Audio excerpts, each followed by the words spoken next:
करोड़पति बनना है सबको। तो वो वाला उपाय जो 2026 में, और किस राशि के लिए, मतलब ये एक बेहतर वर्ष है कि हाँ भैया ये बहुत दिनों से झूल रहे थे लेकिन ये राशि वाले जो है इस वर्ष करोड़पति बन जाएंगे और ये उपाय करना है, क्या गाइड करेंगे, करना चाहिए आप? किसी को किसी की राशि भी नहीं पता, आपको याद हो आपके दादा परदादा परदादा से परदादा, उन सबको नहीं पता था राशियां। राशि का करोड़पति बनने से कोई मतलब ही नहीं है। वैसे तो देखा जाए तुला राशि वाले होने ही चाहिए करोड़पति, शुक्र उनकी राशि का स्वामी है। वृषभ राशि वाले होने ही चाहिए करोड़पति, शुक्र जिसकी राशि का स्वामी है। लेकिन बावजूद इसके वो आपको भीख मांगते हुए भी दिखेंगे। तो आपको जो मैं समझाना चाह रही हूँ, धन ही धन को खींचता है। ये मैं नहीं कह रही, गीता में भी कहा है, जो तू कर्म करेगा वो लौट कर वापस आएंगे। अब अगर करोड़पति बनने का आपको मन है तो पहले तो आप कभी कंजूस मत रहिए। देखता हूं, बजट बनाता हूं, चद्दर देख कर पांव पसारो, ये सब बेकार की बातें हैं। अपनी हैसियत और औकात से ज्यादा बढ़ो। आप घर अपनी हिम्मत और ताकत से बढ़ा लो। आपको पता है जब हमारे दादा परदादा थे ना, वो क्या कहती थी बुजुर्ग औरतें, भगवान मेरे पुत्र दा खर्चा बढ़ा, मेरे पुत्र दा खर्चा बढ़ा, इसके खर्चे बढ़े, क्योंकि खर्चा बढ़ेगा तो आमदनी बढ़ेगी ना सर। आप देखिए हमारे परदादा 50 रुपए या 100 रुपए कमाते थे सरकारी नौकरी में और 6 बहनों की शादी कर देते थे। हम 70-60 लाख भी कमा ले तो एक बेटी की शादी के लिए भी हमें कर्जा लेना पड़ता है। क्यों?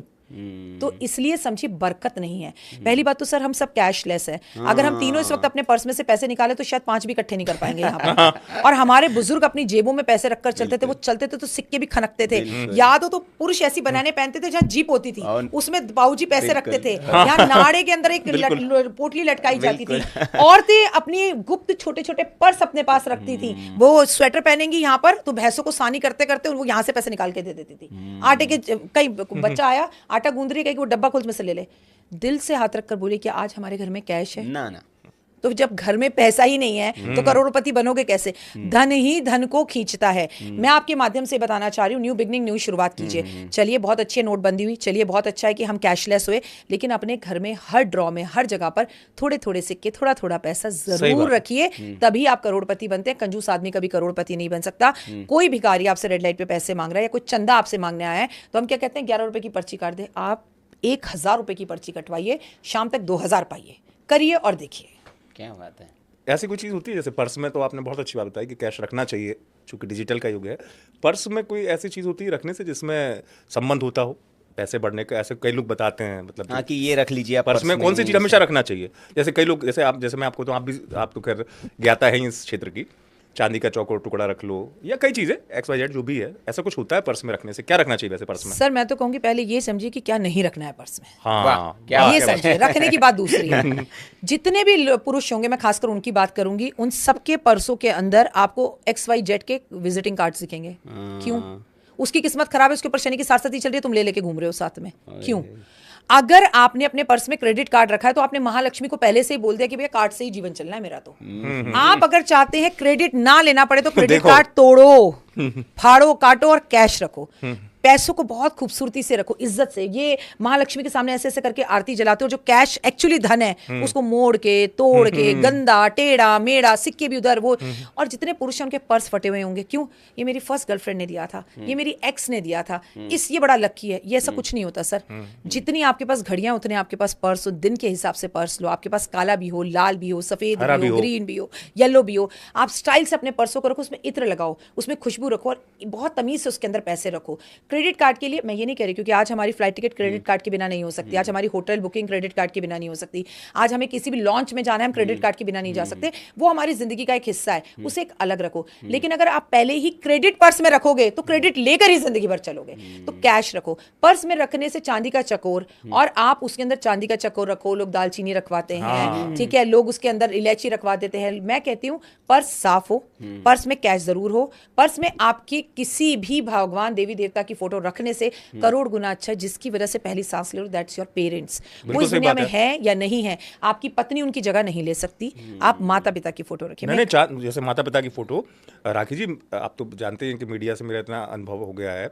मीडिया के नाम नहीं लूंगा, बहुत सफल व्यक्ति हैं, बहुत नामी हैं, मेरे परिचित भी हैं।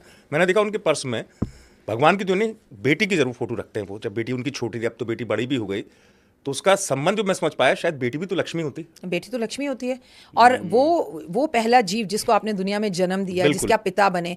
मैं ये कह रही हूँ कि पत्नी की फोटो रखने से क्या होगा? आधे से ज्यादा पतियों की तो पत्नी से रिश्ते ही खराब है, देखते ही गुस्सा आ जाएगा, यहाँ भी दिख गई। और वो पत्नियां जबरदस्ती रख देती है कि तुम रख लो, कोई जरूरत नहीं है। वो यहाँ होना सर, लेटर में क्यों रख रहे हो, फोन में क्यों रख रहे हो? सही बात है। आपको जहाँ रखना है अपनी पत्नी को हृदय में रखो।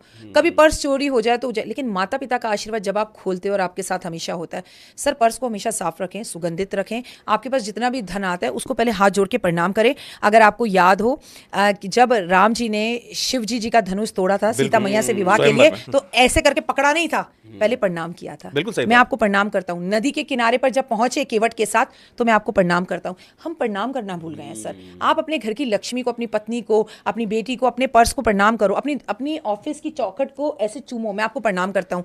कैमरा शुरू होने से पहले मैं आपको प्रणाम करता हूँ। इस पे बोलने से पहले प्रणाम करो। आप करके देखिए, आप जब ग्रेटिट्यूड दिखाना शुरू कर देते हो ना, तो यूनिवर्स आपको देना शुरू कर देती है। चांदी का चकोर रखने से पैसे आते हैं, इससे मैं कभी डिले नहीं करूंगी, आते हैं। लेकिन उसमें अगर दूसरे लोगों के आपने विजिटिंग कार्ड और तस्वीरें रखी हुई हैं और वो गंदा है, तो बिल्कुल वो कभी नहीं आएगा। उनका प्रारब्ध आपसे जुड़ने लगेगा। सही बात है। 100%। ये होता है। सर आप अपना ये कोट उतार कर इनको दे दीजिए, इनका कोट खुद पहन लीजिए, दोनों की सोच भी एक जैसी हो जाएगी। Energies work. इस स्टूडियो में इस वक्त एसी काम कर रहा है, पर एसी की हवा हमें एनर्जी के रूप में महसूस होती है, ठंड लगने लगती है। लाइट हम देख पा रहे हैं अपनी आंख से, लेकिन कोई व्यक्ति अगर अंधा हो, इस रूम में बैठा हो, तो भी वो लाइट को महसूस कर पाएगा। एक मंत्र जो राखी जी देना चाहे कि ये 2026 में इस मंत्र की आप जो है जरूर मतलब वो करें। एक चीज जो सूर्य का साल है, जी। नंबर 1 है सुबह जल्दी उठना। नंबर 2 है हम कहते हैं कि राम जी हैं जो वो सूर्यवंशी हैं। अब सूर्य सूर्य सूर्य करने से शायद वो चीजें प्राप्त ना हो। सूर्य एक जगह टिकते भी नहीं, ऐसे ऐसे ऐसे घूमते रहते हैं। जो लोग 108 बार राम राम राम लिखेंगे और मजा आ जाए, वो सुबह उठकर लिखे, लाल रंग के पेन से लिखे, डायरी में लिखे और राम राम लिखें सूर्य के सामने बैठ के, नहीं तो अपने घर में कमरे में। इसका सूतक पातक और पीरियड से कोई लेना देना नहीं है, लिखते जाएं। और जब इतनी डायरियां आपको लगता है 6 महीने में 2 महीने में इकट्ठी होगी, सारी की सारी अयोध्या जो है आप कोरियर कर दीजिए। अयोध्या के मंदिरों को आपके माध्यम से कहूंगी, उन सब डायरियों के लिफाफे बनाए जाएं, ताकि देश से प्लास्टिक भी हटे और लघु उद्योग भी मिले, लोगों को काम भी मिले, लोग राम राम भी लिखें, राम से बड़ा राम का नाम भी हो और बिजनेस का बिजनेस भी चले। चलिए, क्योंकि ये उनसे मुझे बड़ा कोई नहीं है। नहीं, मुझे इससे एक बहुत अच्छा वाकया याद आ गया। हमारे जहाँ मैं पैतृक, जहाँ हमारा घर है, वहाँ एक रामनामी बैंक बनवाया गया था। अच्छा। एक प्रतिष्ठित नगर सेठ थे, उनका अपना मंदिर था। तो उस मंदिर में और उन्होंने लोगों से करोड़ों राम नाम लिखवाए, और फिर वो जब इकट्ठे हो गए कई वर्षों में, तो उन्होंने एक राम स्तंभ बनवाया और उस राम स्तंभ के अंदर उनको संग्रहित रखा गया और पूरे उसकी बाकायदा पूजा होती है प्रतिवर्ष। नाम का हाँ, तो नाम का राम महत्व नाम बहुत- मतलब हजारों नाम की लाखों ताकत लोगों के बहुत बड़ी लिखे होती हुए है। राम हाँ, नाम मैं तो कहती संग्रहित हूँ, है। हम सगन के लिफाफे देते हैं फिर फेंक देते हैं। उन्हीं के राम नाम के लिफाफे बने, एक दिन वही लिफाफा घूमकर आपके पास है और आप कह रहे हैं ये तो मेरा ही लिखा हुआ है, और लिफाफे फिर लोग संभाल के भी रखेंगे। जी जी, हाँ, मतलब उसको कहीं हाँ, Reuse नहीं, तो होगा। एक मंत्र है जो 2026 के लिए राखी जी ने बता दिया। बहुत संशय मेरा इसलिए था क्योंकि बड़े युवा साथी हैं आपके, मेरे जानने वाले। सरकारी नौकरी तो आपको पता ही 90% युवा चाहते हैं कि सरकारी मिल जाए। चूंकि मेरे मन में इसलिए सवाल आया कि आपने सूर्य का वर्ष है और कहते हैं कि सूर्य के वर्ष में अगर आप अटेम्प्ट ज्यादा करो सरकारी चीजों से रिलेटेड तो सफलता मिलती है। ऐसा कुछ है सरकारी नौकरी के लिए? बहुत सरकारी नौकरियां मिलेंगी लोगों को, बहुत सरकारी लोगों को के अंदर सरकार चेंजेस करेगी, बहुत सारे नियम बदलेंगे, बहुत सारी फैसिलिटीज सरकारी नौकरियों में खत्म होंगी, बहुत सारी फैसिलिटीज सरकारी नौकरियों में शुरू होंगी। सरकारी उथल पुथल तो आप हर जगह पर देखेंगे। और हाँ, इस साल आईएएस बहुत लोग बनेंगे और आईएएस क्रैक करना है और एग्जाम देना है तो इसी साल दे सकते हैं। लेकिन आईएएस या सरकारी एग्जाम्स जो होते हैं सरकारी नौकरियों के लिए, उनके पेपर भी लीक हो सकते हैं। नहीं, लेकिन बस एक उपाय अगर कोई आपके मन में, सरकारी सूर्य उपासना या क्या? सूर्य की उपासना के साथ साथ एक चीज है ना, इस सूर्य को सूर्य मतलब पिता शनि पसंद नहीं है, पिता पुत्र की लड़ाई है। काले नीले कपड़े इस साल नहीं पहन सकते। इस साल का लकी कलर ऑरेंज है। ऑरेंज कलर आपको सबसे ज्यादा पहनना है, येलो कलर आपको सबसे पहनना है। जब सूर्य निकलता है उसकी ऊषा जो है थोड़ी थोड़ी येलो, थोड़ी थोड़ी लाल, थोड़ी थोड़ी ऑरेंज होती है। मतलब जो तो काले भी नीले कंपटीशन की तैयारी करो उनको इस रंग का उपयोग नहीं करना और ऑरेंज का ज्यादा करना है। ऑरेंज का ज्यादा करना। ऑरेंज पीला।